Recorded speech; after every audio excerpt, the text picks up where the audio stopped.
Yengba pha chei ko e khoi khungi leisa nanguba dangare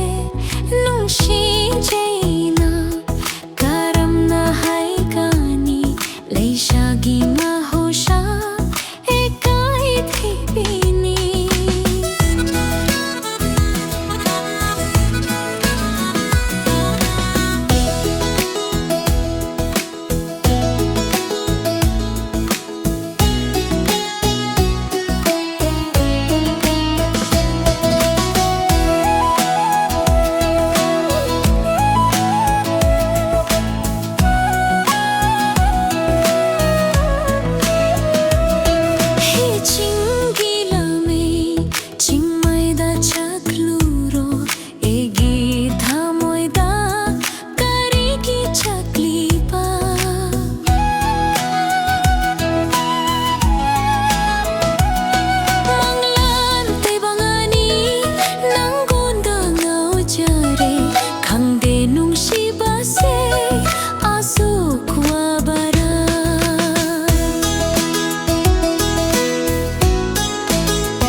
Malim sida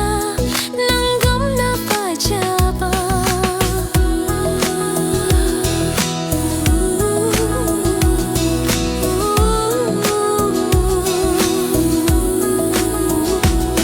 Wangla pamilda sacha bilay rangni paghangi na pada na chumoy jage hey chingi pakhang yang